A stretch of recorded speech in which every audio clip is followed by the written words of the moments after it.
ನಮ್ಮ ಸಮಕಾಲೀನ ಯಾವುದೇ ವ್ಯಕ್ತಿಯ ಅಥವಾ ಪ್ರಾಣಿಯ ವಯಸ್ಸನ್ನು ನಾವು ಆ ವ್ಯಕ್ತಿ ಅಥವಾ ಪ್ರಾಣಿಯನ್ನು ನೋಡಿ ಅಥವಾ ಯಾವುದಾದರೂ ಒಂದು ದಾಖಲೆಯನ್ನು ನೋಡಿ ನಿಖರವಾಗಿ ಹೇಳಬಹುದು.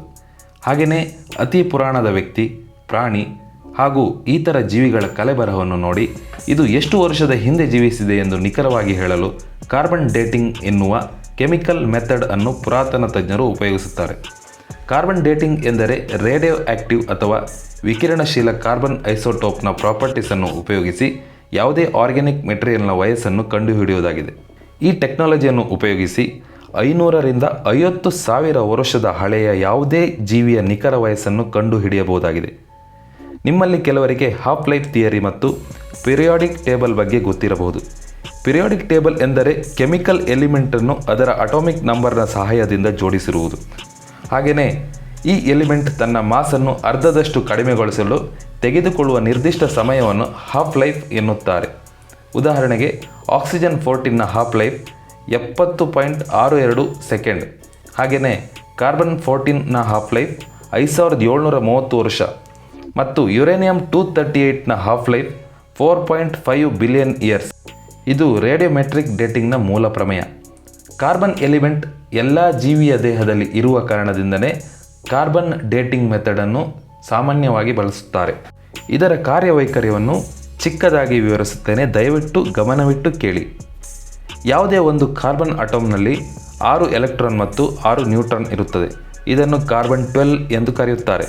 ಹಾಗೆಯೇ ನಮ್ಮ ಅಟ್ಮಾಸ್ಫಿಯರ್ನಲ್ಲಿ ಸುಮಾರು 78%ನಷ್ಟು ನೈಟ್ರೋಜನ್ ಇರುತ್ತದೆ. ಕಾಸ್ಮಿಕ್ ರೇಸ್ ನೈಟ್ರೋಜನ್ನ ಜೊತೆ ಸಂಘರ್ಷಿಸಿ ಎಲೆಕ್ಟ್ರಾನ್ ಮತ್ತು ನ್ಯೂಟ್ರಾನ್ನ ಎಕ್ಸ್ಚೇಂಜ್ನೊಂದಿಗೆ ಕಾರ್ಬನ್ 14 ರಚಿಸಲ್ಪಡುತ್ತದೆ. ಈ ಕಾರ್ಬನ್ 14 ಎಲ್ಲ ಜೀವಿಯಿಂದ ಹೀರಲ್ಪಡುತ್ತದೆ. ಈ ಕಾರ್ಬನ್ 14ನಲ್ಲಿ 6 ಪ್ರೋಟಾನ್ ಮತ್ತು 8 ನ್ಯೂಟ್ರಾನ್ ಇರುತ್ತದೆ. ಈವಾಗ ಆ ಜೀವಿಯಲ್ಲಿ ಕಾರ್ಬನ್ 12 ಮತ್ತು ಕಾರ್ಬನ್ 14 ಇರುತ್ತದೆ.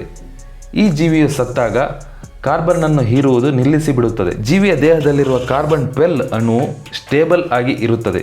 ಇದು ಒಂದು ಬಾಹ್ಯ ಶಕ್ತಿಯೊಂದಿಗೆ ಸಂಘರ್ಷಿಸದೆ ಅಚಲವಾಗಿರುತ್ತದೆ.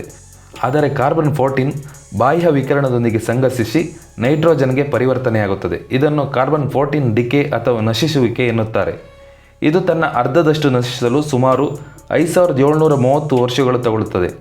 ಅಂದರೆ ಯಾವುದೇ ಒಂದು ಸತ್ತ ಪ್ರಾಣಿಯ ಚಿಕ್ಕ ಮೂಳೆಯಲ್ಲಿ ಸುಮಾರು 99%ನಷ್ಟು ಕಾರ್ಬನ್ 12 ಇದ್ದರೆ 0.01%ನಷ್ಟು ಕಾರ್ಬನ್ 14 ಇರುತ್ತದೆ. ಉದಾಹರಣೆಗೆ ಆ ಮೂಳೆಯಲ್ಲಿ 10 ಗ್ರಾಂನಷ್ಟು ಕಾರ್ಬನ್ 14 ಇದ್ದರೆ ಅದು 5730 ವರ್ಷಗಳ ನಂತರ 5 ಗ್ರಾಂನಷ್ಟು ಆಗುತ್ತದೆ. ಮತ್ತು 11,460 ವರ್ಷಗಳ ನಂತರ ಇದು 2.5 ಗ್ರಾಂನಷ್ಟು ಕಡಿಮೆಯಾಗುತ್ತದೆ. ಹಾಗೆಯೇ ಇದು ಮುಂದುವರಿಯುತ್ತದೆ. ಕೊನೆಗೆ ಅಲ್ಲಿ ಉಳಿಯುವುದು ಸ್ಟೇಬಲ್ ಆಗಿರುವ ಕಾರ್ಬನ್ 12 ಮಾತ್ರ. ಇದುವೇ ಕಾರ್ಬನ್ ಡೇಟಿಂಗ್ನ ಮೂಲ ಮಂತ್ರ. ಈ ಒಂದು ಸೂತ್ರದಿಂದ ಸಿಕ್ಕಿರುವ ಮೂಳೆಯು ಎಷ್ಟನೇ ಶತಮಾನದ್ದು ಎಂದು ಕಂಡುಹಿಡಿಯಬಹುದಾಗಿದೆ. ಒಂದು ವೇಳೆ ಸಿಕ್ಕಿರುವ ಮೂಳೆ 50,000 ವರ್ಷಕ್ಕೂ ಹಳೆಯದಾದರೆ ಕಾರ್ಬನ್ ಡೇಟಿಂಗ್ನಿಂದ ನಿಖರವಾದ ಫಲಿತಾಂಶ ದೊರೆಯುವುದಿಲ್ಲ. ಅದಕ್ಕೆ ಇನ್ನೂ ಹೆಚ್ಚಿನ ಹಾಫ್ ಲೈಫ್ ಇರುವ ಎಲಿಮೆಂಟ್ಗಳ ಸಹಾಯವನ್ನು ಪಡೆಯುತ್ತಾರೆ. ಉದಾಹರಣೆಗೆ ಯುರೇನಿಯಂ ಡೇಟಿಂಗ್, ಬೆರಿಲಿಯಂ ಡೇಟಿಂಗ್ ಹಾಗೆ ಇನ್ನೂ ಹಲವು ರೇಡಿಯೋ ಆಕ್ಟಿವ್ ಡೇಟಿಂಗ್ ಮೆಥಡನ್ನು ಉಪಯೋಗಿಸುತ್ತಾರೆ. ಈ ಕಾರ್ಬನ್ ಡೇಟಿಂಗ್ ಎನ್ನುವ ತಂತ್ರಜ್ಞಾನವನ್ನು ಪರಿಚಯಿಸಿದ ಜ್ಞಾನಿ ವಿಲ್ಲರ್ಡ್ ಲಿಬ್ಬಿ ಹಾಗೂ ಹಾಫ್ ಲೈಫ್ ಥಿಯರಿಯನ್ನು ಪರಿಚಯಿಸಿದ ಅರ್ನೆಸ್ಟ್ ರುದರ್ಫೋರ್ಡ್ ಅವರಿಗೆ ಸಾಷ್ಟಾಂಗವಾಗಿ ನಮಸ್ಕರಿಸುತ್ತಾ ಇನ್ನಷ್ಟು ಇಂತಹ ತಂತ್ರಜ್ಞಾನ ಅಭಿವೃದ್ಧಿಯಾಗಲಿ ಎಂದು ಆಶಿಸೋಣ ಹಾಗೂ ಕಾರ್ಯಪ್ರವೃತ್ತರಾಗೋಣ. ಧನ್ಯವಾದಗಳೊಂದಿಗೆ.